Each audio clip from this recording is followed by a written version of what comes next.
Bus எடுத்துட்டு வந்து கரெக்டா இருக்கும்.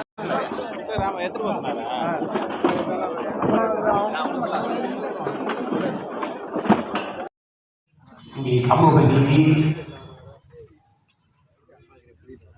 இடப்பட்டியலெல்லாம் பேசுது. அந்த சமூக நீதியின் காவலன், சமூக நீதியின் நாயகனே நம்முடைய தாத்தா ஆனைமுத்தவர்கள் தான்.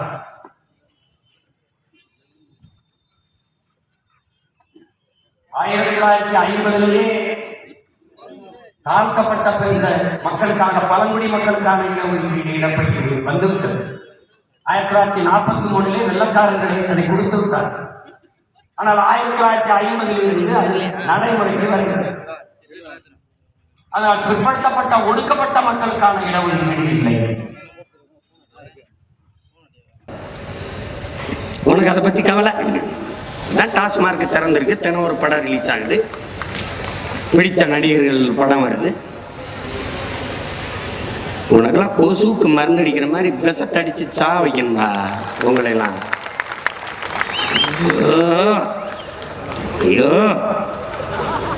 ஒருத்தருக்கு இன்னொரு பைத்தியக்காரன் நம்ம பாட்டு பாரதின்னு பாரதிய பாட்டன் என்கிறார் சீமான். பாருங்கள், பார்ப்பன அடிமை இவன். பெரியார் தந்தையா இருக்கும்போது பாரதி பாட்டனா இருக்கக்கூடாதா? எனக்கு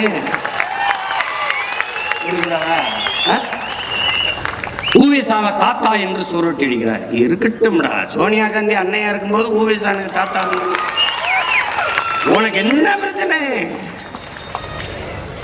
தமிழர் இலக்கிய வரலாற்றிலே ஒரு தொய்வு, ஒரு தேக்க நிலை இருக்கிற போது புது ரத்தம் பாய்ச்சிய புரட்சியாளன் பாரதி. பெரும் பாய்ச்சலை ஏற்படுத்தியவன் பாரதி.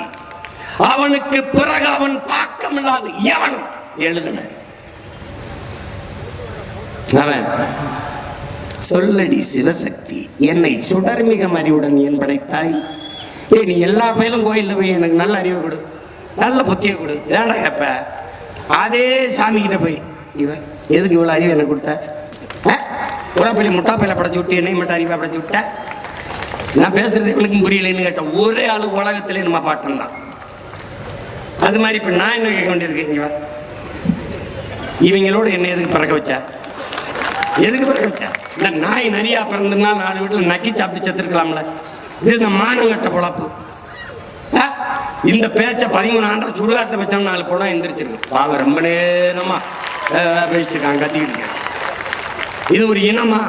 இது ஒரு இனமா?